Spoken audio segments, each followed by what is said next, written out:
Muy buenos días, buenas tardes, buenas noches. Espero que estén de lo mejor. Vamos a seguir caminando en la presencia y compartiendo un poquito más de conocimiento y sabiduría en secretos y manantial del cielo para cada uno de vosotros. Es necesario aprender y seguir aprendiendo. Recuerden que en este mundo estamos de pasada.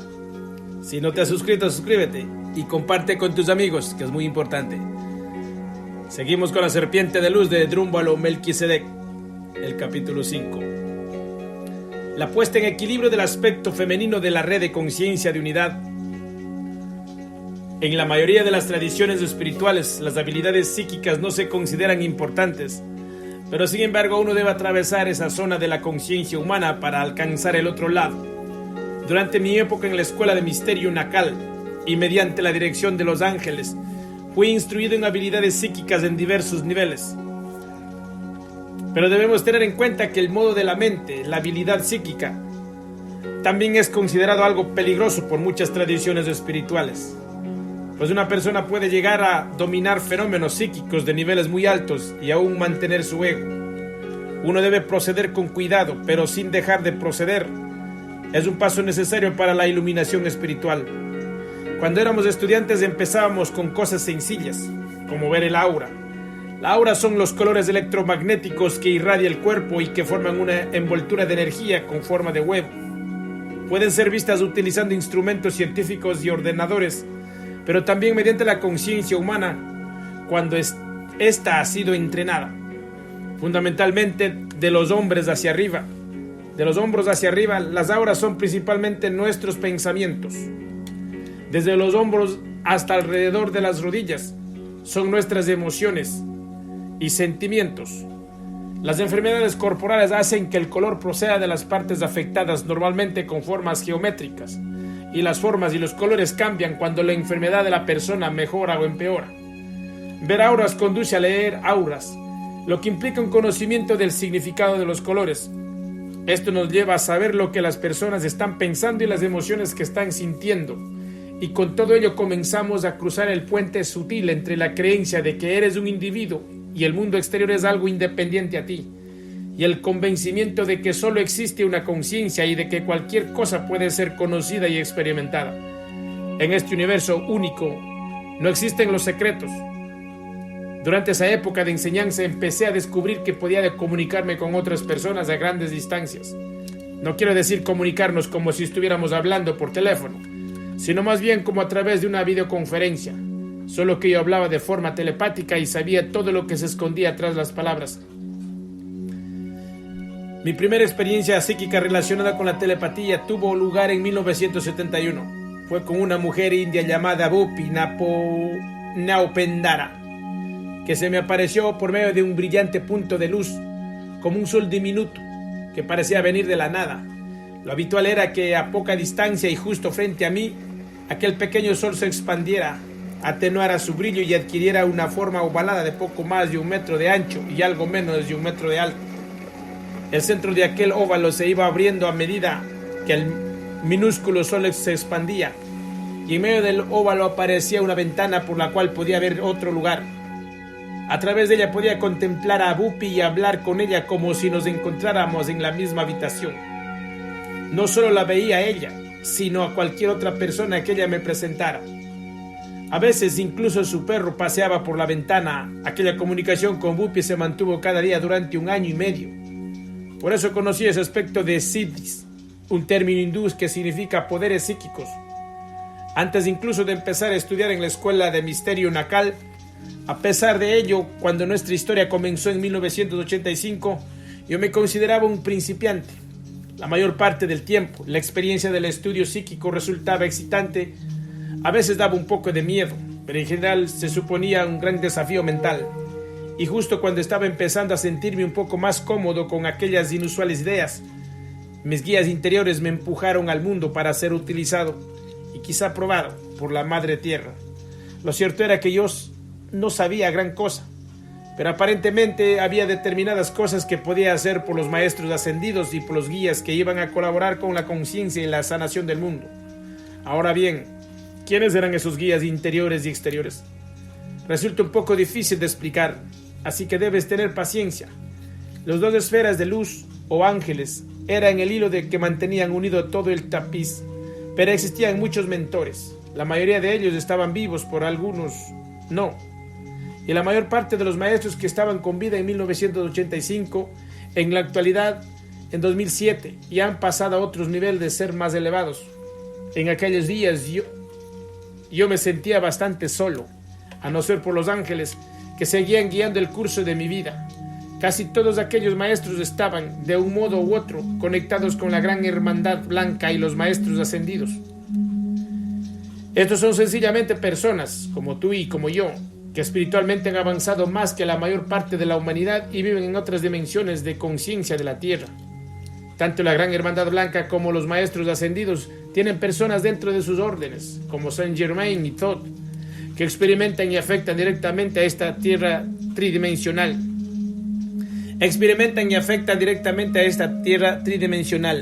Hasta hoy puede que haya tenido unos 90 maestros principales de todas las grandes religiones y la mayoría de las disciplinas espirituales del mundo. Sin embargo, no estoy diciendo que sea un gran estudiante. Aprendo despacio y me considero bastante vago. En realidad, estoy seguro de que tú lo hubieras hecho mucho mejor. He cometido numerosísimos errores al aprender y recordar mi conexión con toda vida en todas partes. Pero sí puedo afirmar que lo hice lo mejor que pude. Y si he aprendido algo, es que la vida es perfecta, entera y completa, y que no carece de nada. Los rayos de luz, la red de conciencia de unidad y la serpiente de luz. Algo sucedió cuando viajé a Yucatán hacia 1987, una señal íntimamente relacionada con la pirámide Nacal y que me ayudó a hacerme mucho más consciente. Fue cuando los mayas me mostraron lo que ellos llaman los rayos de luz, un fenómeno generado por la glándula pineal. Estos rayos de luz aparecen alrededor de la cabeza humana solo cuando la persona está espiritualmente sana. Mis mentores guías creían que este paso en la conciencia es absolutamente necesario para que una persona comience conscientemente el proceso de ascensión. Estos rayos de luz son la conexión entre la mente y el corazón, y su aparición supone un gran paso para recordar nuestra verdadera relación con el Creador. Para que una persona pueda conectarse plenamente con la energía de la serpiente de luz en los niveles superiores, debe tener sus rayos de luz en funcionamiento, al menos en un nivel mínimo. Son demasiado complejos para que pueda explicarlos en un libro como este, pero en el futuro escribiré otro acerca de este nivel de entendimiento. Si deseas una explicación ya, puedes obtenerla en mis talleres globales, donde gustosamente te ofreceré esta información personalmente. Thoth, uno de mis mentores interiores, al que a menudo se hace referencia como Thoth, el escriba de Egipto, se me apareció varios años antes del descubrimiento de la pirámide Nacal. Me fue asignado por los ángeles para que estudiara con él durante un tiempo, y no cabe duda de que su experiencia y sabiduría han sido fundamentales para mi entendimiento. En 1985, Thoth me dijo: existe una situación de desequilibrio en la red de conciencia de unidad que rodea la Tierra, concretamente en el aspecto femenino. Necesitamos tu ayuda, y al mismo tiempo esta experiencia te ayudará a crecer espiritualmente. ¿Aceptas?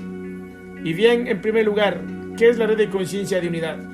La mayor parte de las personas no suelen conocer esta información, aunque sí la mayoría de los gobiernos más poderosos del mundo. Existen campos electromagnéticos de forma geométrica que rodean y contienen la Tierra por completo. Hay millones de ellos y desde el espacio parecen como una luz brillante alrededor de la Tierra. Cada una de las especies vivas de cada ser vivo, incluso de los insectos, tiene y de hecho necesitan tener una red de energía que rodee la Tierra para que pueda existir. Los seres humanos no somos diferentes y existen 3 redes asociadas de la conciencia humana. La primera está conectada con determinados pueblos indígenas del mundo, tales como los aborígenes australianos, pues ellos son las personas vivas más antiguas. La segunda está basada geométricamente en los triángulos y es la red que permite nuestra conciencia humana específica del bien y del mal sobre la Tierra. La tercera es la red de conciencia de unidad basada en el dodecaedro pentagonal interconectado con el icosaedro, y es la nueva red para la conciencia que está ahora evolucionando sobre la Tierra. Sin esta red de conciencia de unidad, la humanidad nunca sería capaz de ascender al nivel superior de conciencia, por lo que su importancia resulta evidente. Fue Estados Unidos quien descubrió la segunda red y Rusia la red de conciencia de unidad. Esta red de conciencia de unidad ha estado en construcción durante unos 13.200 años, justo desde antes de la caída de la conciencia de la que habla la Biblia. Y desde la caída, la vida ha estado intentando restaurar esta red, sumamente importante para que la humanidad pudiera volver al estado de evolución en que se encontraba antes de la caída. Y en este nivel es muy sencillo. Esta red consta de 3 partes energéticas: la masculina, localizada en Egipto; la femenina, situada en una inmensa área circular cuyo centro se encuentra en Yucatán, México; y la infantil o neutra en Tíbet. Era la parte femenina la que no estaba completamente equilibrada y requería atención. Y esta parte femenina de la red de conciencia de unidad es lo que constituye el foco de la historia que sigue. Será de gran ayuda entender que esta red de conciencia de unidad y la serpiente de luz están profundamente interconectadas. La red de conciencia de unidad es el patrón que contiene y sostiene la conciencia humana en un nivel concreto que se encuentra justo después de nuestra actual conciencia humana del bien y del mal. La Kundalini, la serpiente de luz, es la energía que guía a la humanidad para que encuentre y acceda a esta red de conciencia de unidad. Sin esta nueva vibración específica procedente de la serpiente de luz, la humanidad estará perdida y jamás encontrará su camino hacia la conciencia superior. El Gran Espíritu nos ha proporcionado todo lo que necesitamos y a la perfección. Pero hay muy pocas personas que están directamente conectados con esta conciencia de unidad y la expresen. Tiene que haber al menos 2 o no existiría. La verdad es que hay por lo menos 8.000 maestros ascendidos que emplean esta red para ser conscientes personalmente. Creo que hay mucho más personas que están llevando a cabo la transformación sobre la conciencia de unidad mientras escribo estas palabras. Pero lo más importante para la mayoría de los seres humanos es que esta es la red de conciencia a la que nosotros, como raza humana, estamos a punto de pasar en un futuro inmediato. La ascensión no significa necesariamente abandonar la tierra, como sugieren algunos. Es más bien un cambio en la conciencia, un cambio en cómo uno interpreta la realidad única. Los 8 templos y los 8 cristales. Debía responder a Thoth. ¿Aceptaría su misión? Avergonzado respondí: sí, ayudaré, pero realmente no sé qué hacer. No te preocupes, Drúmbalo. Solo tienes que seguir a tu corazón. El procedimiento es siempre el mismo. ¿De acuerdo? ¿Qué es exactamente lo que quieres que haga? Sin dudarlo, Thoth dijo: necesitamos que vayas a 8 templos mayas de México y Guatemala y coloques un cristal en cada uno de ellos en un lugar específico. El emplazamiento de cada cristal debe ser perfectamente calculado al nanómetro o no funcionará. Y todo lo que estés intentando fracasará. Te mostraremos dónde colocar los primeros 4 cristales, pero deberás descubrir por ti mismo dónde van los otros 4. Solo tu corazón puede ayudarte a llevar a cabo esta tarea. Al día siguiente se me dieron los nombres de los 8 cristales. Se me informó de que debieran de ser una calidad muy alta y se me encargó que los comparara ese mismo día. Fui corriendo a una tienda de cristales que conocía y descubrí que no se trataba precisamente de una compra barata. En aquel momento estaba apurado de dinero, pero no podía hacer nada y los compré. De vuelta a casa, los coloqué sobre una tela azul oscuro y entré de nuevo en meditación. Se me dijo que debía ir a casa de Katrina Rafael, que por aquel entonces era una buena amiga mía, y pedirle que me dijera en qué templo debía ir cada cristal. Aquello me pareció tonto, y hoy día sigo sin saber por qué tuve que preguntarle a Katrina. ¿No me lo podía haber dicho Thoth? Como tanto Katrina como yo vivíamos en Taos, Nuevo México. El encargo era fácil y me acerqué en mi coche hasta su casa. Pero aquel no era un día corriente para Katrina. Era una experta en cristales que estaba escribiendo su primer libro, titulado La iluminación por los cristales, acerca de sus conocimientos especiales, y su editor le había pedido que entregara el manuscrito a las 5 de la tarde ese mismo día. Por eso cuando me asomé a la puerta me dijo: vete, Drúmbalo. Hoy no, estoy demasiado ocupada para charlar. Levanté el índice de mi mano izquierda y dije: Katrina, solo necesito unos 5 minutos, por favor. Drúmbalo, por favor, voy retrasadísima. En otro momento. Pero a mí me habían dicho que me aseguraría de recibir la información de dónde iban los cristales ese día.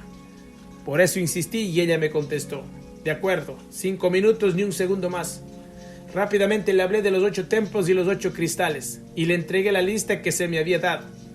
La leyó durante unos 3 segundos, abrió la tela azul que contenía los 8 cristales y sin pensarlo, señaló los templos uno a uno y anunció un cristal para cada uno, sin emplear más de 8 segundos en cada cristal.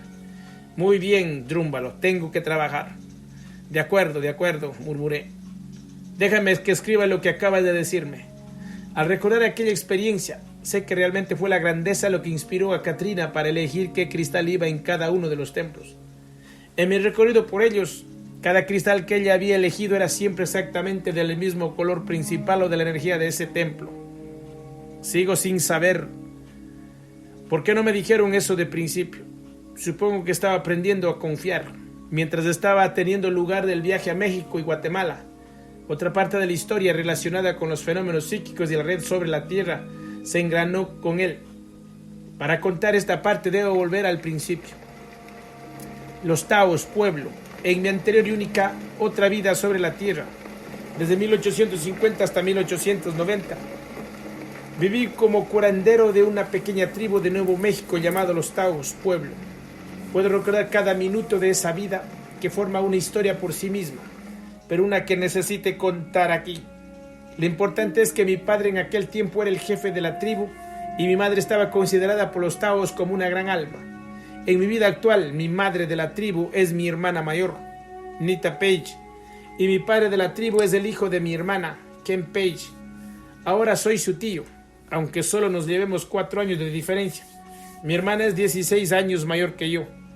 En esta vida, cada año y durante más de 40, un hombre fuerte y realmente santo llamado Juan Concha, el dirigente espiritual de la tribu Taos de 1985, estuvo yendo a casa de mi hermana en California para asegurarse de que Nita, Ken y yo nunca olvidáramos nuestras raíces.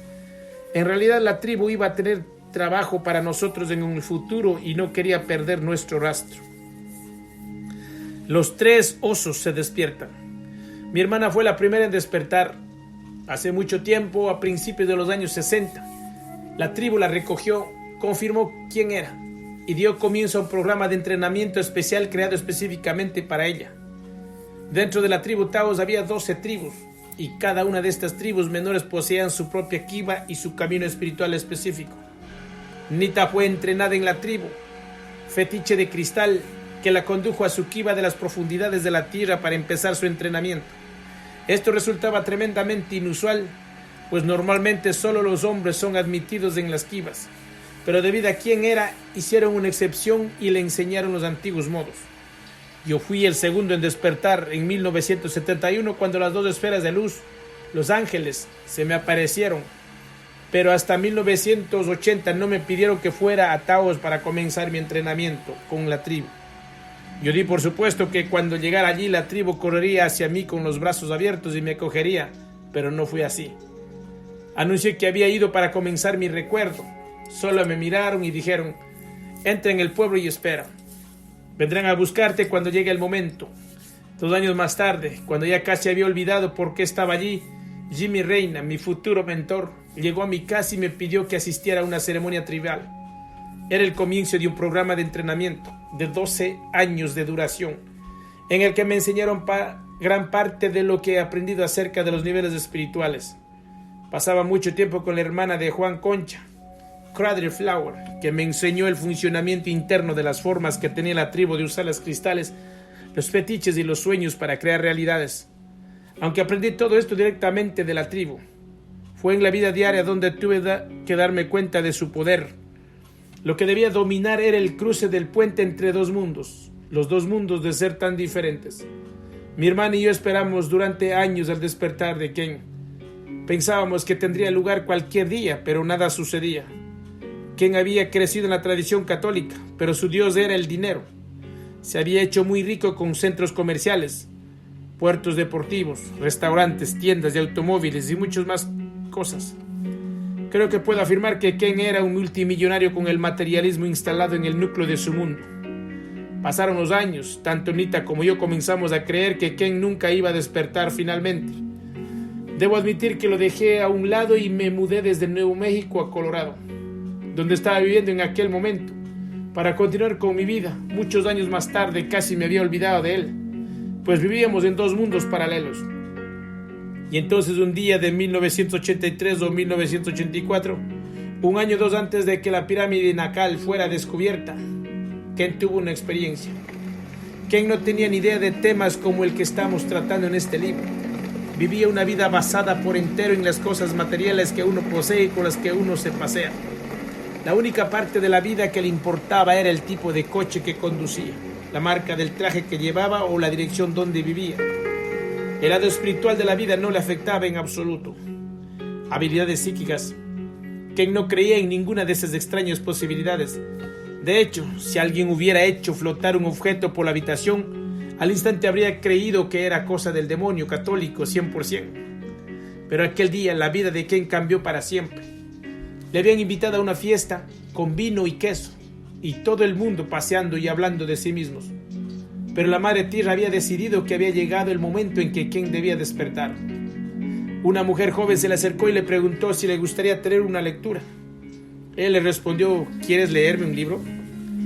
Ella le hizo sentarse y sacó un mazo de cartas de tarot y comenzó a hacerle una lectura, la primera de su vida.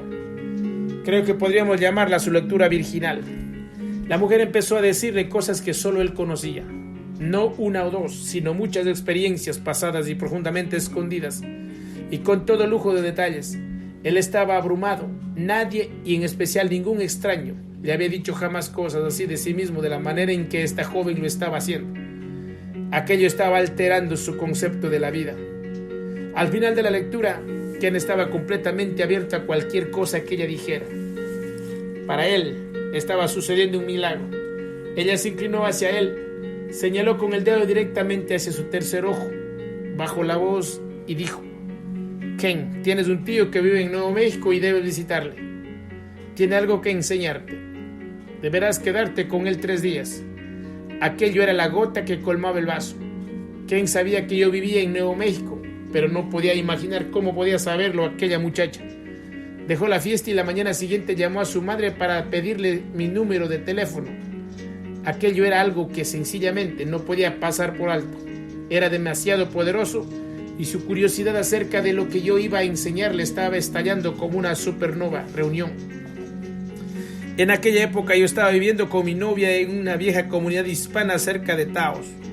Nuestro hogar era primitivo, una pequeña casita de adobe con 2 habitaciones y sin un auténtico cuarto de baño. Ambos éramos artistas y pintábamos sobre el lienzo escenas de naturaleza suroccidental para poder conseguir algo que llevarnos a la boca. Yo me había licenciado en Bellas Artes y era apasionado de la materia. Parece que eso nunca me abandona durante demasiado tiempo, aunque mi entorno era precario. Yo me sentía muy feliz viviendo allí. Un día recibí una llamada telefónica de Ken. No había hablado con él desde hace casi 10 años, como le dije, y nuestras vidas habían avanzado en direcciones divergentes. Ken me contó la lectura de la chica y me preguntó si podía venir a visitarme durante 3 días. Por supuesto, Ken, me encantará verte.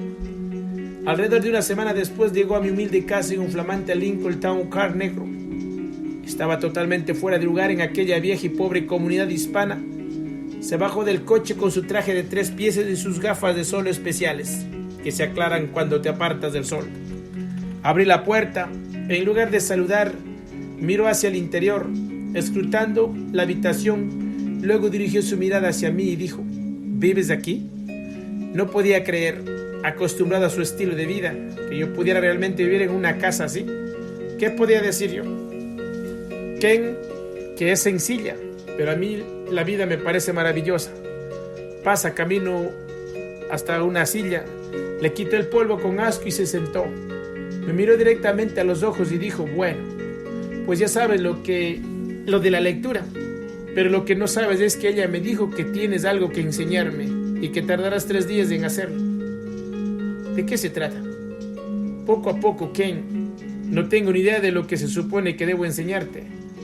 Si es que debo enseñarte algo, si esperas unos minutos, vuelvo enseguida y quizá pueda contestarte. Fui a la habitación trasera, donde había preparado un lugar de meditación. Me senté y muy pronto entré en un estado de conciencia alterado, tal y como me habían enseñado. Allí en mi visión interior estaban los dos ángeles. Les pregunté qué querían que hiciera. Enséñale a Ken todo lo que sepas acerca de los cristales, me dijeron. Y desaparecieron. Me levanté y pensé en ello por un momento. Yo llevaba muchos años estudiando los cristales y estaba incluso dando talleres sobre estos para sacar algo más de dinero. El arte y la pintura no eran suficientes, desde luego. Si tuviera que enseñar a Ken todo lo que sabía sobre los cristales, eso nos llevaría cada minuto de aquellos 3 días. Volví a entrar en la habitación en la que me esperaba Ken. Bueno, ¿sabes ya lo que vas a enseñarme?, me preguntó. Sin rodeos como quería Ken, le contesté. Sí, parece ser que debo enseñarte todo lo que se acerca de los cristales. A Ken le salían los ojos de las órbitas y su expresión era de perplejidad. ¿Piedras? ¿Me vas a enseñar cosas sobre las piedras? Es ridículo. Las piedras no van a ayudarme. Ken, los cristales son algo más que piedras. Comencé a explicarle cómo los cristales están en realidad vivos y conscientes. Algo que comprendo que está más allá de la conciencia normal, pero no más allá de la ciencia. Le enseñé a la tabla periódica de los elementos que había colgada en una pared. Le mostré cómo el carbono, el 6º elemento, está asociado con toda la química orgánica y todo lo que normalmente se considera vivo. Pero directamente debajo de él, 1/8 por debajo, está el silicio, el elemento principal del cristal de cuarzo y del 80% de la corteza terrestre. Le expliqué la ciencia había descubierto en los años 50 que el silicio posee exactamente los mismos principios de vida que el carbono, y que hoy día la ciencia entiende que el carbono y el silicio son los únicos 2 elementos que se sabe que pueden crear vida. La ciencia ha encontrado formas de vida en las profundidades del océano que están vivas, conscientes y que se reproducen, cuyos cuerpos están formados enteramente por silicio, sin ningún rastro de carbono. Por tanto, cuando hablamos de cristales, debemos entender que son conscientes de mucho más de lo que los humanos admitimos. Los cristales son capaces de recibir y enviar tanto los pensamientos humanos como las emociones. Esto lo descubrió el científico Marcel Vogel, que posee más de 200 patentes, incluidas una del disco flexible de los ordenadores mientras trabajaba para la Bell Labs. Todo esto tiene sentido cuando uno se da cuenta que la primera radio del mundo estaba fabricada con cristales. Simplemente colocabas un cristal de cuarzo sobre una mesa, lo tocabas con un cable y podías escuchar la señal de radio por los altavoces. El cristal estaba recogiendo las señales electromagnéticas en la banda de frecuencias de la radio. Pero también los pensamientos humanos se encuentran en la escala de frecuencias electromagnéticas. Los pensamientos tienen una longitud de onda muy larga comparada con las ondas de radio. Pero a excepción de esa longitud son exactamente lo mismo. Por tanto, ¿por qué no iba un cristal a ser capaz de captar los pensamientos? Ken jamás había pensado en esto con anterioridad. ¿Así que quieres decir que un cristal puede saber lo que estás pensando? Sí, Ken. Pero es mucho más que eso. ¿Cómo crees que funcionan los ordenadores? No son otra cosa que cristales. Y sin esos cristales los ordenadores no existirían. Es la naturaleza viva de un cristal lo que les permite hacer lo que hacen. ¿Lo entiendes? Los cristales naturales pueden guardar un programa, lo que significa un patrón de pensamiento, y seguir ejecutando ese patrón de pensamiento durante toda la eternidad, a menos que alguien lo borre. Un cristal debidamente programado puede cambiar vastas zonas del mundo humano e influir sobre ellas. Así fue como Ken y yo comenzamos a intercambiar ideas acerca de los cristales. Nuestra discusión duró 3 días, hasta que sentí que Ken se había hecho buena idea de cómo trabajaban los cristales con la conciencia humana. Al 4.º día, Ken me dio un fuerte abrazo y volvió a su mundo ligeramente cambiando. Al menos creo que entendió que un cristal era algo más que una piedra. Capítulo 6. La puesta en el equilibrio de la red femenina alrededor de la Tierra, el Yucatán y los 8 templos. Primera parte. La entrada de Juan Concha. Cuando Ken se alejó, yo no estaba muy seguro de que fuera a volver a ver. Habían pasado 10 años desde la última vez que estuvimos juntos, pero ahora parecía que la distancia que nos separaba estaba disminuyendo. Unas 2 semanas más tarde me llamó por teléfono. Estaba tan excitado que casi no podía ni hablar. Con voz temblorosa me dijo que había estado alojado en el Hotel Hilton de Walnut Creek, California, y que cuando se disponía a abandonar el hotel observó que en el vestíbulo se estaba celebrando una exposición de cristales en la que vendían unos ejemplares fantásticos. Gracias a su pequeño conocimiento de los cristales, le había llamado la atención un enorme generador de cristal de cuarzo de calidad superior, y lo había comprado. Un generador de cristal concentra tu propia energía y la usa según tus intenciones. Aquel cristal en concreto media unos 25 centímetros de longitud por unos 5 de ancho. Empleado correctamente, poseía un gran poder potencial. Mientras conducía hacia su casa, al otro lado de las montañas y junto al mar, Ken sostenía el generador de cuarzo con la mano izquierda y el volante con la derecha. Estaba circulando por una autopista a algo más de 100 kilómetros por hora cuando otro coche pasó por su lado como una exhalación. Se metió en su carril y comenzó a girar fuera de control delante de él. Ken no tuvo más opción que dar un volantazo hacia el tráfico que venía en dirección contraria para evitar chocar contra el otro coche. Me dijo que la siguiente cosa que recordaba era que se estaba dirigiendo directamente contra un coche conducido por una mujer. Ambos se movían a gran velocidad y les separaban unos 6 metros. Que podían ver a la mujer gritando y con los brazos hacia arriba para protegerse la cara. Y entonces pareció perder la conciencia, y la siguiente cosa que recuerda fue que estaba de nuevo en su carril, circulando a poco más de 20 kilómetros por hora. No había nada delante de él. Miró por el retrovisor y pudo ver muchos coches amontonados a causa de un accidente múltiple. 500 metros a sus espaldas, pero él estaba bien. No había sufrido ni un rasguño. No era capaz de explicar lo ocurrido. Bajó la mirada hacia el brillante cristal de cuarzo que sostenía en la mano y se preguntó si aquella piedra había tenido algo que ver con el hecho de que él siguiera vivo. Por teléfono me preguntó: Drúmbalo, ¿por qué sigo vivo? ¿Cómo es posible que no chocara contra aquella mujer? Es imposible que haya sucedido todo esto. Yo no era capaz de responderlo, por lo que le dije que lo volviera a llamar. Colgué el teléfono y entré en mi sala de meditación para hablar con los ángeles. Estos me explicaron que Ken y Juan Concha habían hecho un pacto hacía mucho tiempo por el cual ese día se cambiarían los puestos, lo que significaba que el espíritu de Ken pasaría al lugar donde estaba el espíritu de Juan, y el espíritu de Juan pasaría al cuerpo de Ken, pero solo durante un tiempo, y que luego volverían a cambiarse. El pacto debía durar 2 años. Este es otro tema del que el público en general no suele ser consciente, pero que es conocido en muchas partes del mundo. Los espíritus avanzados pueden entrar en otros cuerpos bajo determinadas condiciones. Normalmente la persona que ocupa el cuerpo muere y deja este mundo, pues ha llegado el momento en que debía morir y el nuevo espíritu entra en él y lo devuelve a la vida. No es tan sencillo, pero tiene lugar en lo que dura una respiración. Lo que fuere que haya matado al cuerpo es reparado instantáneamente por un profundo conocimiento del modo en que funciona la creación. Podéis creerme, la vida sobre el planeta Tierra no es lo que parece, ni siquiera se aproxima a ello. Hay un par de razones por las cuales un espíritu utilizaría este proceso. La primera y más evidente es para ahorrar tiempo. El espíritu avanzado no tiene que atravesar las etapas iniciales de la vida, pero en ocasiones el proceso de entrada tiene lugar a una edad muy temprana. La otra es para seleccionar a una persona con especiales habilidades, conocimiento o un puesto en la jerarquía de la tierra que será necesario cuando el espíritu entrante tome el cuerpo para cumplir la razón de su venida a la tierra. Este proceso se emplea por todo el universo. Para ofrecerte algo más de mi experiencia personal, yo entré en este cuerpo el 10 de abril de 1972, durante casi 9 años antes del cambio. Yo había estado hablando por telepatía con la persona que estaba en este cuerpo para prepararle para lo que iba a suceder.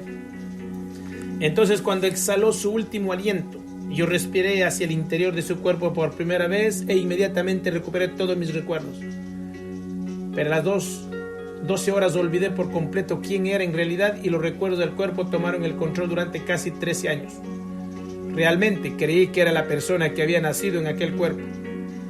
Un día los ángeles me dijeron: ha llegado el momento de que recuperes tus recuerdos.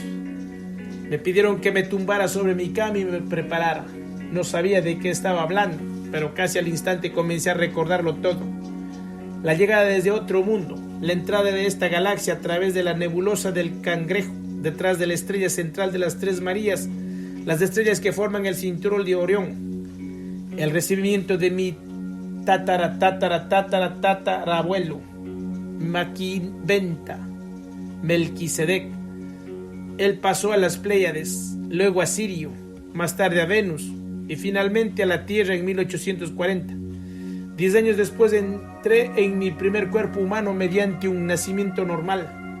Por eso entendí perfectamente las dificultades por las que estaba atravesando Ken. En el pacto entre Ken y Juan, este último podría entrar en el cuerpo del primer durante 2 años y luego Ken volvería a recuperarlo para continuar con su vida. Este acuerdo en concreto es muy poco habitual. Juan había muerto hace pocos años, por lo que Ken debía entrar en otro mundo para llevar a cabo aquella hazaña. No era cosa fácil. En cualquier caso, los ángeles me pidieron que le contara todo esto a Ken. Recuerdo que estaba allí sentado, con el teléfono en las manos, incapaz de marcar su número porque no sabía cómo decírselo. Después de los 3 días que habíamos pasado juntos, yo era consciente de que él no sabía nada acerca de la conciencia superior. Por fin decidí que lo mejor era exponérselo simplemente, pues me daba cuenta de que probablemente no lo iba a entender. ¿Quién eres tú? Sí. ¿Has averiguado lo que sucedió? Sí, pero probablemente no vas a entender realmente lo que voy a contarte. No importa, contestó Ken. Después de lo que me dijiste acerca de los cristales, soy capaz de creer cualquier cosa. De acuerdo, le dije. Ken, según mi guía interior, esto es lo que sucedió. Le expliqué todo lo relativo a Juan Concha y cómo realmente en aquel momento él no era Ken, sino Juan. Le expliqué todo, hasta cómo Juan sería dentro de 2 años y Ken volvería a silencio completo al otro lado del hilo telefónico. Ken, ¿sigues ahí? Ken suspiró y habló lentamente, arrastrando las palabras. Estás loco. Y me colgó. Supuse que nunca volvería a saber de él, pero yo había seguido lo que mi guía interior creyó que sería el camino más sano, sencillamente decir la verdad, y dejé los resultados en manos del Gran Espíritu. Juan está vivo. Pasé algún tiempo sin recibir noticias de Ken. Decidí seguir con mi vida, con el convencimiento de que él recordaría cuando llegara el momento apropiado. Me estaba preparando para ir a Yucatán, en México, para colocar los cristales especialmente programados en los templos de la selva y nunca había estado allí antes. Me figuraba que a partir de ese momento probablemente iba a hacerlo sin ninguna ayuda, excepto la procedente de mi corazón. Y este primer viaje al mundo original debía mantenerse en secreto. Nadie debía saberlo, nadie excepto mi familia y unos cuantos amigos. Estaba solo una mañana, poco antes del viaje. Sonó el teléfono mientras hacía las maletas. Era Rhonda, la mujer de Ken, a la que tampoco había visto en 10 años. Por el sonido de su voz me di cuenta de que estaba enfadada. Drúmbalo, sé que hace años que no hablamos, pero hay algo que debo preguntarte ahora mismo. Estoy realmente preocupada. Yo le contesté, hola Rhonda, ¿estás bien? ¿Qué es lo que necesitas preguntarme? Ella respondió, sé que has estado trabajando con Ken y quiero que me digas lo que hiciste con él. ¿Le diste algún tipo de drogas o algo parecido?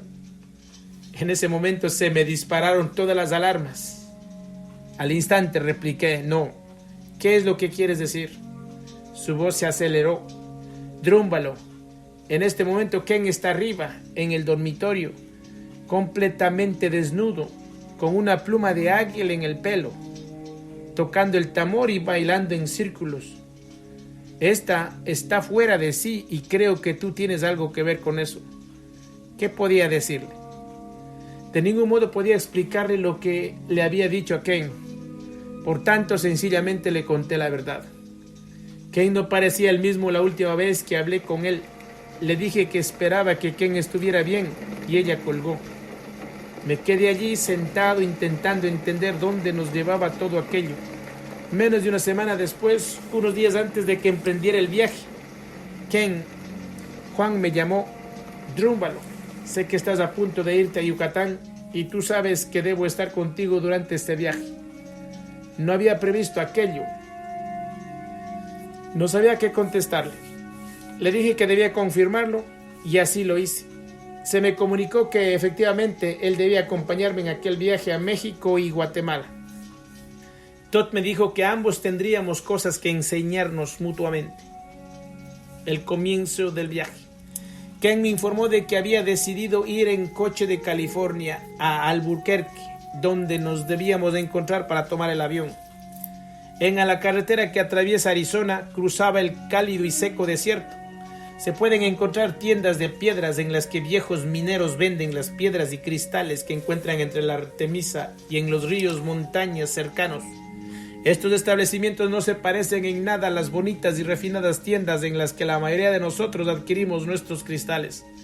Las viejas tiendas de piedras son unos lugares decididamente mugrientos, pero a veces se puede descubrir en ellas algún estupendo cristal. Ken se había parado en una de aquellas tiendas y estaba observando una vitrina de cristal que protegía los mejores objetos cuando reparó en un péndulo de ónice negro. Estaba depositado en el estante inferior y muy hacia el fondo de la vitrina. Le picó la curiosidad y pidió que se lo enseñaran. El viejo dudó. ¿De verdad desea ver ese péndulo? Ken se sintió sorprendido y pensó, ¿por qué no? Sí, me hace el favor. Un hombre me encargó que fabricara ese péndulo en los años 20. Pero nunca volvió para recogerlo, respondió el anciano. Es usted la primera persona que en todo ese tiempo me ha pedido que lo enseñara. Ken tomó esto como una señal y dijo, lo hizo usted para mí. Lo que pasa es que me ha llevado algún tiempo llegar hasta aquí y lo compró, creyendo que de verdad el hombre lo había fabricado solo para él. Cuando me lo enseñó, no pude creer lo que veía en mis ojos. La mayor parte de la gente utiliza péndulos pequeños, ligeros y fáciles de transportar. Aquel medía unos 15 centímetros de largo y al menos 5 en la más ancha. Y tenía forma de como terminada en punta. Le habían perforado un agujero en la parte superior para atarle una cuerda. Al ser de ónice, era negro como el carbón. Estaba muy pulido y pesaba bastante. Era también el mismo tipo de piedra que el primer cristal que Catherine había elegido para que fuera colocado en el templo de Uxmal. Ken se sentía orgullosísimo de su péndulo. Yo no sabía qué decir. No me sentía capaz de contarle que nadie utiliza herramientas psíquicas tan grandes. ¿O si lo hacen? Los 8 templos. Aterrizamos en Mérida y descansamos una sola noche. Barajamos la idea de salir a explorar la ciudad y divertirnos un poco antes de empezar. Pero tanto Ken como yo nos sentíamos tan ilusionados con la idea de empezar nuestro trabajo que decidimos hacerlo directamente. Alquilamos un pequeño Toyota rojo con aire acondicionado. Nos dijeron que saldría mucho más caro, pero la verdad es que nos alegráramos de poder escapar del calor de vez en cuando. Le expliqué a Ken qué era exactamente lo que estábamos haciendo allí. Le mostré el mapa de México y la lista de los 8 templos. Y le dejé sentir los 8 maravillosos cristales que nunca volverían a casa con nosotros. Cada uno de ellos había sido programado por Todd específicamente para uno de los templos. Le expliqué a Ken que los 8 templos que íbamos a visitar no habían sido erigidos en sus respectivos lugares al azar. Estaban colocados formando una espiral que se ensanchaba cada vez más. El centro exacto de esa espiral estaba situado en Uxmal y se decía que era más pequeño que un átomo. Cada una de aquellas asombrosas pirámides también había sido construida en un emplazamiento geográfico correcto para representar y canalizar la energía de la Tierra. La energía de cada templo representaba la energía de un chakra del cuerpo humano. Primero, Uxmal, México, el chakra base de un nuevo ciclo. Segundo, Labná, el chakra sexual, la unión de los contrarios. Tercero, Kabá, el tercer chakra, la fuerza de voluntad. 4. Chichen Itzá, el chakra corazón, el amor incondicional. 5. Tulum, el chakra garganta, las corrientes de sonido y su manifestación. 6. Cojulinch, el chakra tercer ojo, la glándula pituitaria, habilidades psíquicas. 7. Palenque, el chakra pineal, la preparación para el nuevo mundo. 8. Tikal, Guatemala, el chakra base de un nuevo ciclo. Esto lo sabían los mayas desde hace muchísimo tiempo. Conocían también muchas más cosas como el mundo está a punto de descubrir. Esta parte femenina de la red de conciencia de unidad está conectada a muchas más espirales de energía femenina. Tikal está conectada con el principio de otra octava de templos encargados hacia el norte, que eventualmente vuelve a conectarse y forma un enorme círculo que procede del sur. Para poder entenderlo mejor, imagina cómo están distribuidos los 8 chakras principales del cuerpo humano. Luego observa los complejos de los templos y te darás cuenta de que sus energías están conectadas entre sí exactamente de la misma forma. Cada templo posee la energía de un chakra concreto. Por ejemplo, al igual que el cuarto chakra del cuerpo humano es del corazón, así también el cuarto templo posee esa misma energía del corazón.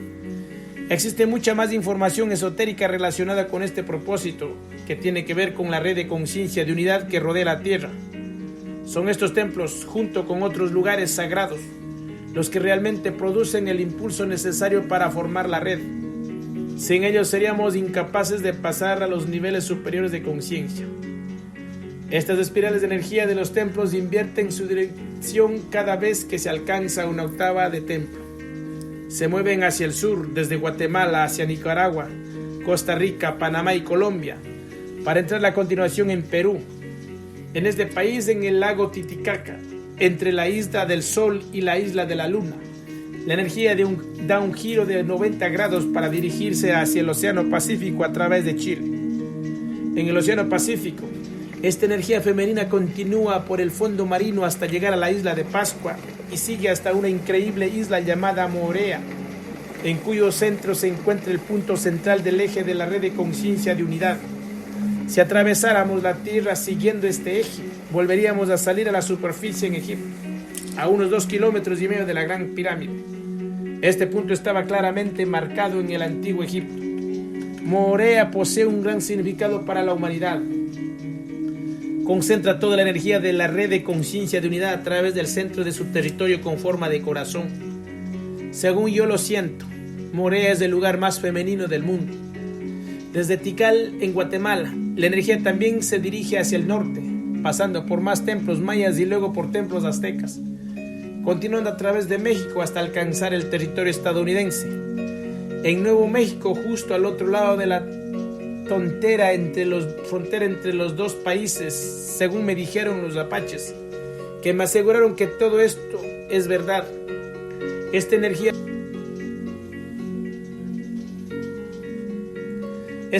femenina sigue moviéndose a través de 3 pirámides físicas que fueron construidas hace mucho tiempo por los nativos americanos.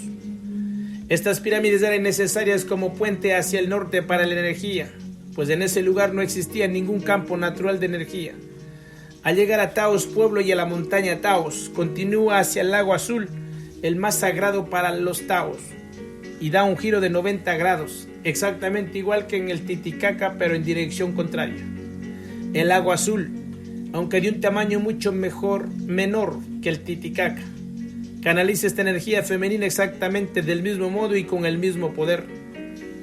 Desde el lago Azul, la energía pasa al monte Uté, la misma montaña sagrada de la que hablamos anteriormente.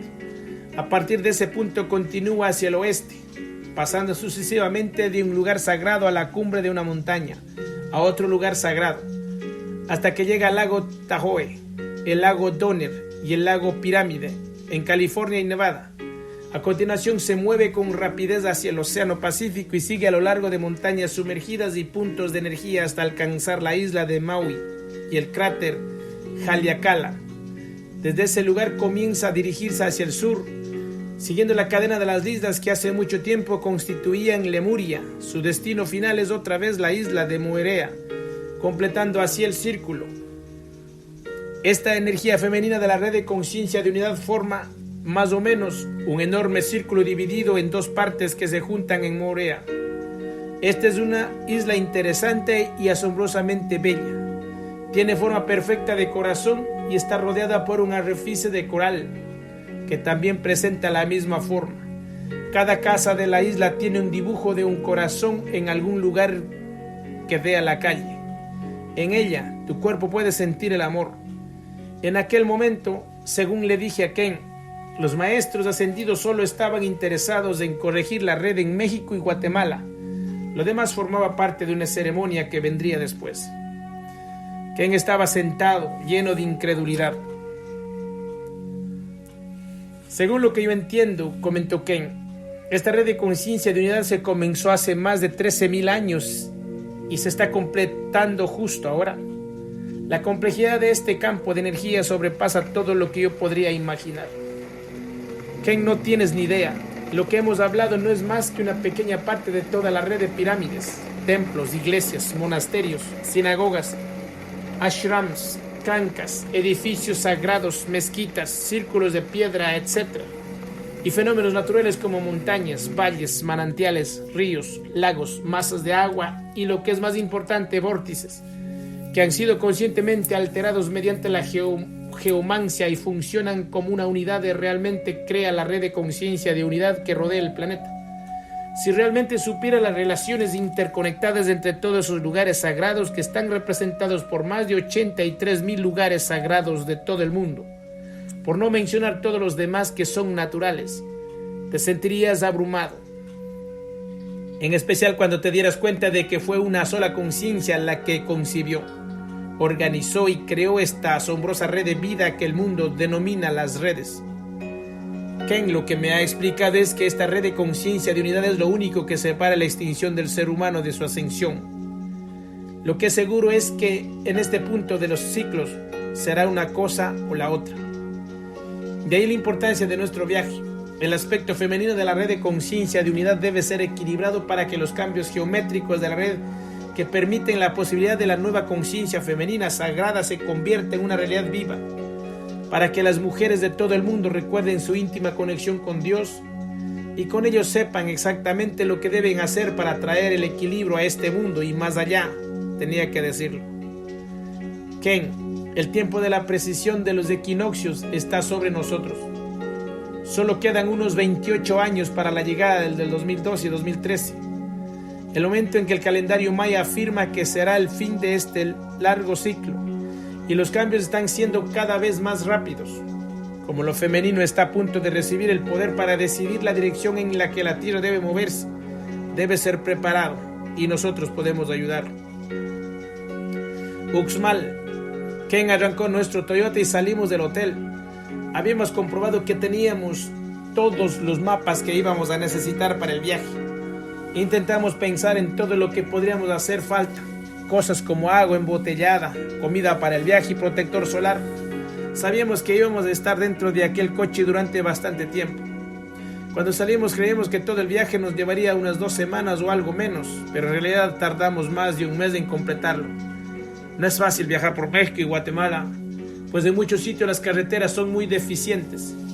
Un estadounidense mira el mapa de carreteras y dice, perfecto, tardaremos 1 hora. Pero la realidad es que son 3 o 4 horas. Todavía no habíamos adquirido las lentas maneras mexicanas, pero aquello era inevitable. Habíamos planeado ir a los 3 primeros templos del primer día, puesto que estábamos al principio de la espiral y no había demasiada distancia entre ellos. Y luego volveríamos a Mérida para pasar la noche y haríamos otros 5 templos durante los siguientes 12 días más o menos. Uxmal está a unos 112 kilómetros de Mérida hacia el interior, y como a quien le apetecía conducir, yo me recosté en mi asiento. Era la primera vez que estaba en Yucatán y no había esperado que fuera tan llano. No sé por qué, tenía la idea de que estaba cubierto de montañas y selvas. Es verdad que hay montañas y selvas en México, pero no están en Yucatán. Hay mucha maleza y resulta casi imposible avanzar sin un machete. Pero para llegar a la auténtica selva hay que ir más hacia el interior. Llegamos a Uxmal fácilmente y sin problemas.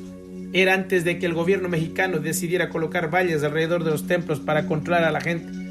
En aquella época prácticamente no había nadie a quien importara en los templos y no había necesidad de vallas. Pudimos entrar hasta los lugares sagrados, al menos hasta la mayor parte de ellos, sin pasar ningún control, y pudimos permanecer en ellos todo el tiempo que quisimos. Pero estábamos cumpliendo una misión y sentíamos que aquellos 3 primeros templos tenían que quedar finalizados el primer día. Cuando entramos en los terrenos de Uxmal y nos acercamos al templo del mago, sentí que la vibración me penetraba hasta los huesos. Se percibía allí una energía claramente diferente de cualquier otra que yo hubiera sentido en México hasta entonces. Había vivido algo parecido en Egipto, en la Gran Pirámide. Es una sensación muy difícil de describir. De pie junto a la base del templo, tuve que inclinarme hacia atrás para ver la punta de la pirámide. Era magnífica. Tenía la piedra de ónice en mis manos. Y Ken me dijo: Drúmbalo, ven aquí. Ken estaba recostado contra la pirámide mirando las piedras muy de cerca. Mira. Y señaló el mortero que unía las piedras. Allí estaba la razón de la piedra de ónice. El mortero negro grisáceo estaba fabricado con ónice molido y cubría toda la pirámide. Es evidente que aquello supuso una recarga para ambos. En ese momento supimos con seguridad que estábamos haciendo exactamente lo que se suponía que debíamos hacer, fuera de lo que fuese, y nos echamos a reír. Cuando cambiamos de lugar, pudimos contemplar por vez primera una vista general del emplazamiento del templo y nos pusimos serios. Sabíamos que la pirámide cerca de la cual se suponía que debíamos colocar el cristal de ónice era la llamada Gran Pirámide. Y en ese momento nos dimos cuenta de lo colosal que era aquel lugar. Se extendía varios kilómetros a la redonda. No sabíamos por dónde empezar. No tardamos mucho en encontrar a alguien que sabía exactamente dónde estaba la Gran Pirámide. Nos dirigimos hacia ella en línea recta. Tuvimos que andar un rato, pero allí estaba majestuosamente erguida frente a nosotros. Una pirámide inmensa, impresionante. Todo lo que Todd me había comunicado era que el cristal debía colocarse en algún lugar directamente frente a la fachada norte. Habíamos traído una brújula para estar seguros de cuál era la que daba a ese punto cardinal. Delante de la fachada norte se extendía una pradera totalmente llana que marcaba la pirámide. Era rectangular, creo que de unos 30 metros de largo por unos 12 de ancho, y carecía de características distintivas. Ken sacó su ya famoso péndulo, al que había atado una cuerda. Esta cuerda medía casi 1 metro de largo. Una vez más me quedé sin poder articular palabra. Escondí una sonrisa. Me senté sobre los escalones de la pirámide y observé. Ken estaba en plena acción. Lo malo es que nunca había utilizado un péndulo con anterioridad. Solo me había oído hablar sobre ellos en Taos. Cuando le conté cómo puedes encontrar cualquier cosa con uno de ellos, él no sabía que normalmente las piedras de los péndulos miden entre 2 y 5 centímetros y que la cadena o cuerda que los sostiene puede tener entre 15 y 20 y que los pequeños círculos se utilizan para encontrar localizaciones o la respuesta a las preguntas. Todo esto carecía de importancia. Ken se encontraba en su corazón y estaba trabajando para Dios. Su péndulo, de casi 20 centímetros y con su cuerda de casi 1 metro, comenzó a girar en grandes círculos, prácticamente golpeándole las piernas mientras caminaba. Era un hombre que daba la sensación de saber exactamente lo que estaba haciendo. Y yo le dejé hacer. ¿Quién era yo para decirle que lo estaba haciendo mal?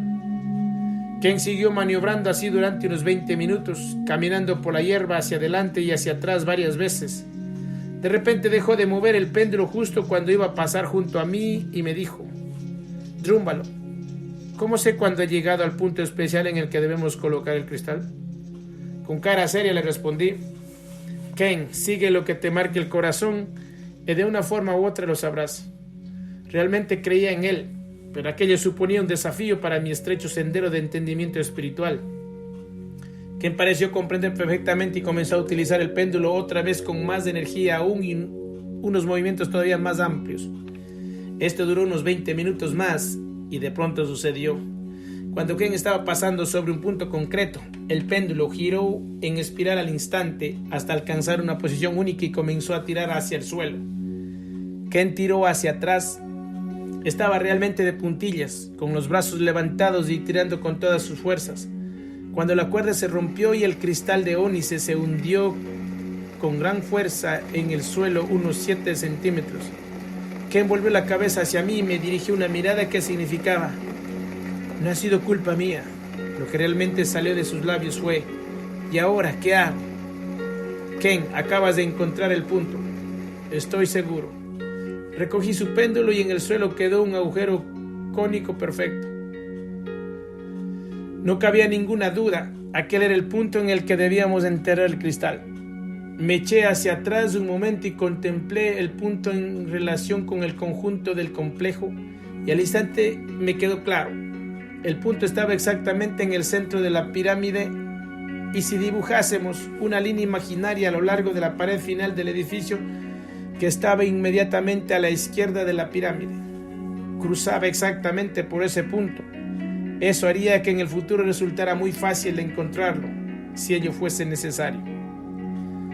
Celebramos nuestra primera mini ceremonia. Enterramos el cristal de Onis en el agujerito y lo tapamos. El punto desapareció como si nunca hubiera estado allí.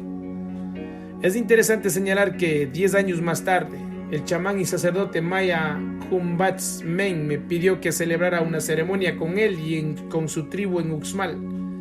Volví a aquel punto para ver qué sensación me producía y ante mi sorpresa, un arbolito había crecido exactamente sobre el lugar en el que el cristal estaba enterrado. Era el único árbol de la pradera.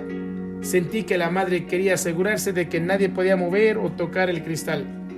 Qué forma más natural de hacerlo. Kaba. Nos apresuramos para que nos diera tiempo a terminar con los otros 2 templos. Labna debía ser el siguiente. Pero mientras íbamos en el coche, Todd se me apareció y me dijo que quería que cambiásemos el orden y fuéramos primero a Kaba.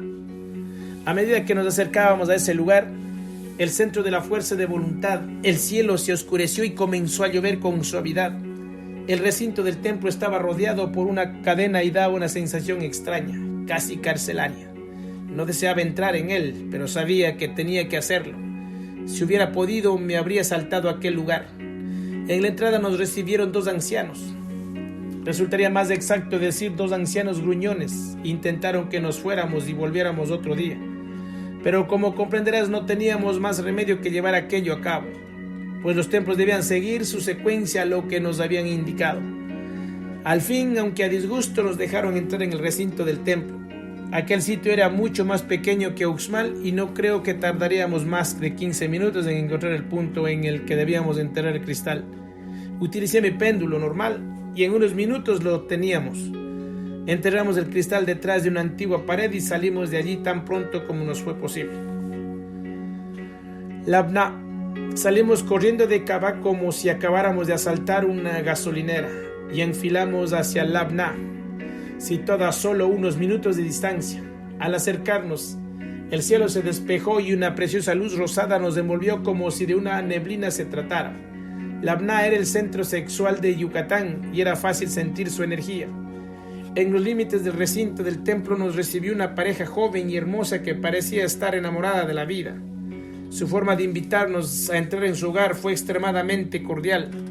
Nos dijeron que podíamos ir a cualquier lugar que nos apeteciera y quedamos allí tanto tiempo como quisiéramos. El cristal de ese templo era la comalina, una piedra rojiza, y la tierra y los caminos del lugar tenían el mismo color. Recuerdo que coloqué la piedra que debíamos plantar sobre el suelo y fue como si desapareciera. La piedra y la tierra eran exactamente del mismo color. Pensé en Katrina. Una vez más, solo tardamos entre 15 y 20 minutos en encontrar el punto y enterramos el cristal en su lugar, en su hogar.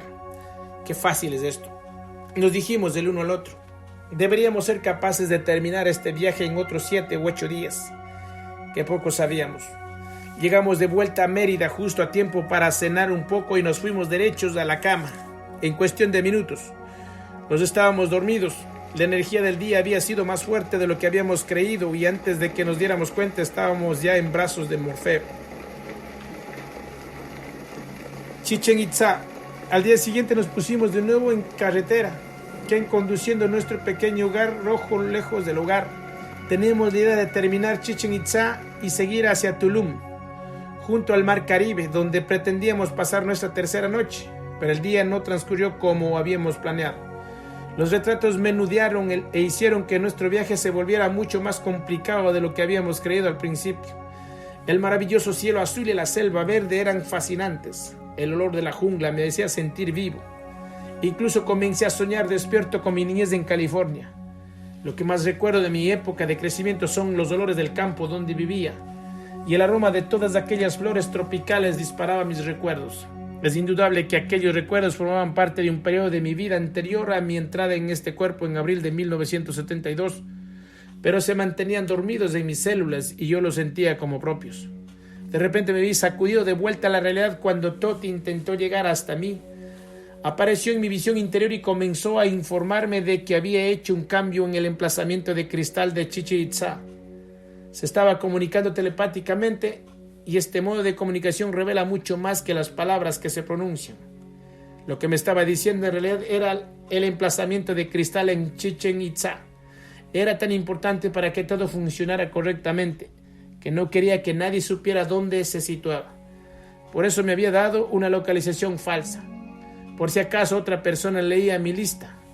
Thoth me miró directamente a los ojos y me dijo: Drúmbalo, te pido que abra los ojos y yo te mostraré dónde deseo que lo coloques. Hice lo que me indicó y al instante apareció un punto brillante de luz frente a mí, muy parecido al que había visto con Bupi Naopendara muchos años atrás.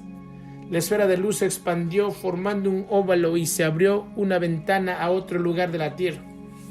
Cuando se completó, tenía un aspecto muy parecido a un brillantísimo y suave anillo dorado de luz, de unos 90 centímetros de ancho por 60 de alto.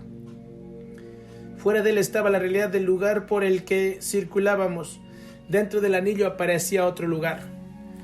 Contemplé un pequeño lago o estanque de agua color esmeralda a través de la cual nada se transparentaba. Un saliente de piedra blanquecina de unos 12 metros de altura rodeaba la orilla exterior. Del borde del saliente colgaban plantas y flores, y selva envolvían el agua. Era precioso. Estaba mirando aquel profundamente romántico agujero de agua cuando Thoth me interrumpió y me dijo: ¿puedes ver lo que hay en el interior del anillo dorado? Le describí el estanque y sus elevadas paredes blancas y Thoth pareció darse por satisfecho y me dijo: en lugar de colocar el cristal sobre la fachada norte de la pirámide llamada el castillo, como te pedí que hicieras un principio, tírala al agua cuando la encuentres. ¿Has comprendido? Le pregunté dónde estaba el agua y él me respondió: te llevarán allí, no tienes que hacer nada, y desapareció. Salí de la meditación, me volví hacia Ken, que estaba conduciendo, y le conté todo lo que acababa de suceder. No pareció extrañarle, me miró y dijo: de acuerdo, sin problemas. Supongo que después del péndulo que se enterró por sí mismo en Uxmal, Ken estaba preparado para cualquier cosa. Cuando llegamos a un cartel que decía aparcamiento de Chichén Itzá, Ken entró y empezó a buscar un sitio donde dejar el coche. Se volvió hacia mí y dijo: Drúmbalo, las últimas 3 veces que estuvimos en los templos nos perdimos. He leído que este sitio es muy grande y me parece que esta vez deberíamos llevar un guía. ¿Qué opinas? ¿Por qué no?, le respondí mientras aparcábamos el pequeño Toyota. Estábamos empezando a recoger nuestras cosas cuando un viejo indio de 80 años o más llamó a la ventanilla de Ken.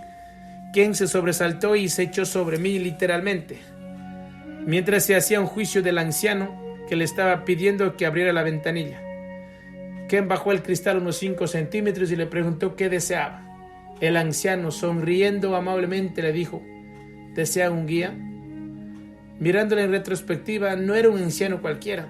Había sido enviado por el universo y sabía exactamente lo que hacía. Ken se sintió excitadísimo y se volvió hacia mí como si acabara de crear aquel milagro. Y quién sabe, puede que así fuera. Salimos del coche para conocer a aquel hombre. El viejo maya poseía una energía que yo había percibido con anterioridad muchas veces con algunos de mis maestros. Supe de inmediato que el hombre estaba allí para mucho más de lo que solo para guiarnos por el recinto del templo. Me incliné y le mostré el respeto que merecía. Era muy amigable y realmente nos mostró los terrenos del templo. Pasó unas 4 horas hablando entre templo y templo, contándonos la historia secreta que se escondía tras cada uno de los edificios. Hacia el final nos condujo a la pirámide del castillo, el punto central del recinto, allí donde Thoth nos había pedido originalmente que colocáramos el cristal. Nos dijo que aquella pirámide era la entrada al corazón humano y la clave para el entendimiento maya, pero a continuación dijo algo que me sorprendió. Se volvió hacia nosotros y nos miró a los ojos con seriedad. Esta pirámide, dijo, señalando el castillo, y todo este gigantesco complejo están aquí por una única razón. Y esta razón no tiene nada que ver con los edificios que nosotros, los mayas, creamos. Aquí en esta selva hay algo mucho más poderoso e importante. Si desean seguirme, se los enseñaré. Se volvió y comenzó a alejarse del templo y en cuestión de minutos estábamos inmersos en la selva mexicana. Siguió avanzando a través de la espesa vegetación durante medio kilómetro y de repente emergió un claro que yo reconocí en mi interior. Frente a nosotros estaba la imagen de que Tot me había mostrado de camino hacia Chichén Itzá. Allí, en la vida real, estaba en el estanque de agua color esmeralda y la pared blanca de detrás. Era exactamente como Tot me lo había enseñado, exactamente igual. El anciano comenzó a hablar, pues tanto Ken como yo nos habíamos quedado mudos, ligeramente excitados. Su voz pareció adquirir mayor potencia. Este pequeño lago es lo que se denomina un cenote. Para los mayas es un estanque que se abre directamente al corazón de la madre. Tanto en la antigüedad como ahora nosotros, los mayas, lo consideramos sagrado y constituye la verdadera razón por la cual construyeron Chichén Itzá en este lugar. No lo hicieron por ninguna otra razón, solo para honrar este estanque sagrado, y continuó diciendo: en 1950, los de la revista National Geographic vinieron y dragaron el fondo, encontrando los huesos de más de 300 mayas que se habían sacrificado a sí mismos a esta agua. Eso se llevaba a cabo durante una ceremonia y la persona elegida para ser sacrificada recibía el gran honor de volver a la madre de este modo honorable. Pero cuando estaban dragando este cenote, el personal del National Geographic encontró también miles y miles de cristales junto a los huesos. Aquellos cristales contenían las oraciones de nuestros antepasados y se los llevaron. Y por si eso no hubiera bastado para desmoralizarnos, volvieron al cabo de unos pocos años y volvieron a dragar para encontrar cualquier cristal que pudiera haber quedado en el cenote y se fueron. Grande fue la tristeza de mi pueblo, pero sabemos por qué estáis aquí. Con gran respeto y honor os dejo con nuestro sagrado cenote. Que el gran sol bendiga lo que hacéis. Con estas palabras se volvió y desapareció, envuelto por la jungla. Ken me miró. Sabíamos lo que teníamos que hacer. Cogimos el cristal de la tela que lo envolvía y lo sacamos de la luz.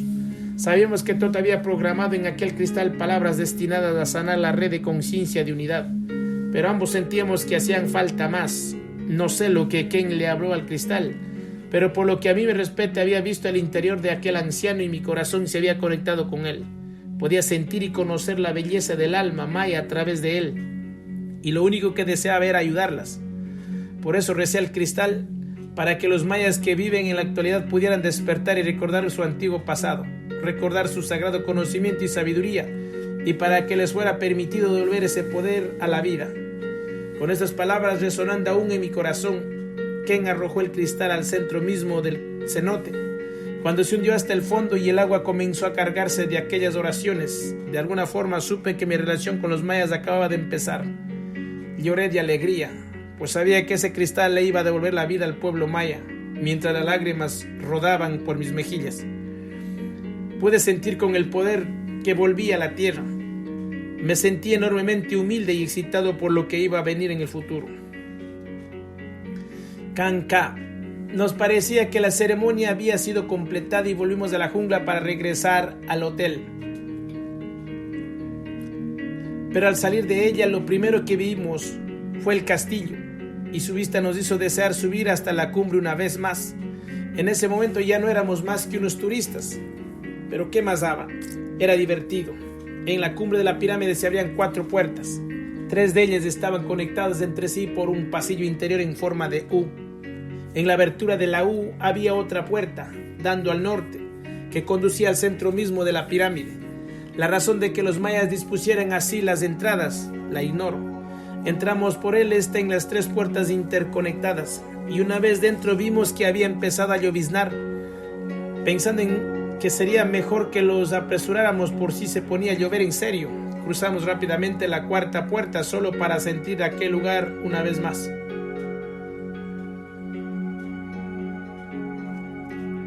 Para mí, la energía de aquella pirámide era una de las más poderosas del mundo.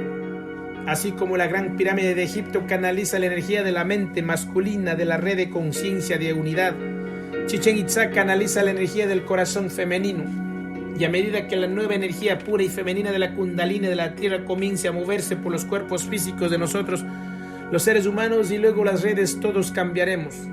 Tenía que sentirle una vez más.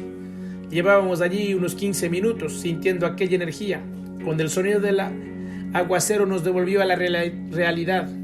Al darnos cuenta de que debíamos irnos, nos miramos el uno al otro y corrimos hacia la entrada. Pero era demasiado tarde. Estaba lloviendo a cántaros, tanto que solo podíamos ver a una distancia de 30 metros. Todo el resto de la gente se había ido y estábamos completamente solos en la cumbre de aquella increíble pirámide, a excepción de un perrito que, por lo que fuera, se encontraba en nuestra misma situación. No había manera de bajar. Ríos de agua bajaban por los escalones de la pirámide formando pequeñas cascadas. Para poder hacerse una idea de lo que era aquello, habría que haber estado allí. Los escalones mayas de la pirámide están pulidos como cristales por los miles de personas que suben y bajan por ellos cada año. Y a diferencia de los de la Gran Pirámide de Egipto, que son inmensos, estos solo miden unos 25 centímetros de ancho. Estaban tan resbaladizos que resultaba imposible bajar por ellos. Ni siquiera el perro estaba dispuesto a intentarlo. No podíamos hacer más que esperar a que cesara la lluvia. Al cabo de una hora, Ken empezó a impacientarse, pero no había nada que hacer. Miré hacia la enorme pradera que rodea la mayor parte de la pirámide y vi que había desaparecido bajo el agua. Era como si estuviéramos sentados en lo alto de una pirámide en medio de un enorme lago. La lluvia nos impedía ver la selva y solo había agua desde el cielo hasta el suelo y hasta el borde de la pirámide. Creo que jamás podré olvidar aquella imagen. Mientras Ken se reclinaba indolentemente contra la pared de la entrada y observaba la lluvia, yo decidí ir hacia el centro de la pirámide a meditar. Llevé conmigo aquella imagen de la pirámide en medio de un lago y me senté en lo que sentí que era el centro exacto, de cara a la abierta entrada en la que Ken seguía esperando su libertad. Cerré los ojos, comencé a sentir el fluir de la energía de mi cuerpo humano de luz, el antiguo campo Merkabah de los egipcios y los judíos. Descansé durante unos minutos, simplemente sintiendo el flujo por encima y por debajo. Comencé a entrar en estados de conciencia más profundos, pero sin ningún propósito ni intención. En un momento dado pude percibir todo el campo de energía de la pirámide y me sentí conectado con los mayas. Lo que sucedió después fue lo más extraño. Me olvidé de dónde me encontraba y como un niño pequeño decidí adentrarme en la pirámide para ver si podía encontrar alguna sala. No pedí permiso, tampoco albergaba ningún propósito concreto. Recuerdo con claridad cómo la tierra pasaba a mi lado mientras mi espíritu y mi cuerpo de conciencia se adentraban más y más en el espacio interior de la pirámide. Pude observar los cambios en la estructura de piedra y la tierra mientras descendía. Y entonces sucedió en realidad. Fueron dos las cosas que sucedieron simultáneamente. Un gran murciélago negro salió de la lluvia torrencial. Pasó volando junto a Ken y el perro y se dirigió directamente hacia mi cara. Se paró unos centímetros antes de llegar. Chilló y me clavó ligeramente las garras en la cara. En ese momento exacto, y desde el interior de la pirámide una voz de hombre gritó a escasos centímetros de mi oído izquierdo: ¡No! Estos dos sucesos simultáneos me devolvieron de golpe a mi cuerpo con una fuerza enorme. Decir que me hicieron chocar contra mi cuerpo describiría mejor lo que pasó. Lo cierto es que estaba de vuelta. El murciélago me tocaba la cara. Instintivamente levanté el brazo y el animal voló hasta un saliente de piedra, se dejó caer hacia un lado y me observó. Yo lo observé a él durante un rato hasta que comprobé que no iba a atacarme de nuevo. Luego volví a cerrar los ojos en un intento por recuperar el equilibrio tras un sobresalto semejante. Tardé unos minutos en volver a tranquilizar mi respiración, pero cuando lo conseguí volví a estar en espíritu. Me sentí avergonzado porque sabía que nunca debería haber intentado entrar en aquel espacio sagrado sin permiso. ¿Cómo pude hacer algo semejante? La voz masculina que había gritado "no" volvió a hablar y me dijo: podemos ver tu corazón, así que no te sientas mal. Sabemos que no pretendes hacer ningún daño, pero aún así no puedes entrar en esta zona sagrada. Me hablaba con un tono de voz cargado de amor y respeto, y mi corazón se abrió a él. Este tipo era puro. Muy pocas veces en la vida se encuentra uno o alguien que vive en ese nivel de conciencia. Le pregunté su nombre y él me contestó: Kanka. Luego me preguntó el mío y yo se lo dije. Empezó a charlar conmigo como si fuera un viejo amigo. Me dijo que era el arquitecto de aquella pirámide y uno de sus protectores. y yo le dije que lo estaba haciendo muy bien. Él se rió como un chiquillo. Me dijo que también era el arquitecto de una pirámide de Palenque que llamamos el Templo de las Inscripciones. Pero me dijo, estos son los 2 únicos templos que he diseñado. Oí unos ruidos procedentes de Ken y supe que debía irme.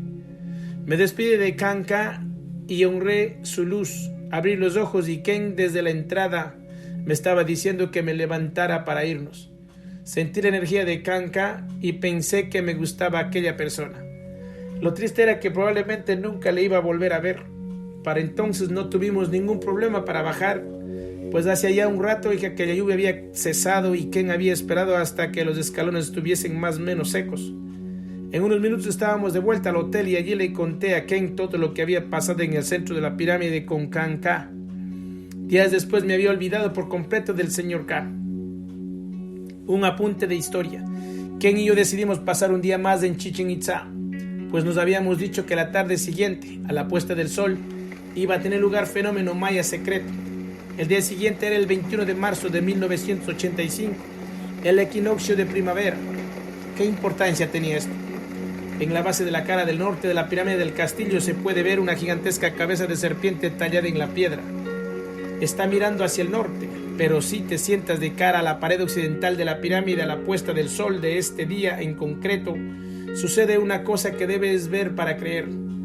Ese día los escalones de la pirámide producen una sombra que durante un corto periodo de tiempo, justo a la puesta del sol, conecta con la cabeza de serpiente de piedra y da la sensación de ser una serpiente completa que baja por el borde de la pirámide.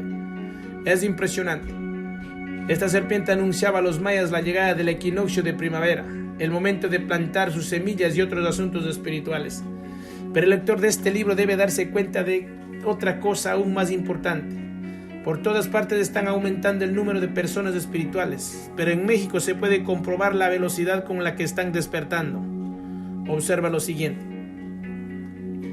Ken y yo estábamos allí en 1985 y el gobierno había instalado unas grandas metálicas para que los turistas pudieran contemplar el acontecimiento.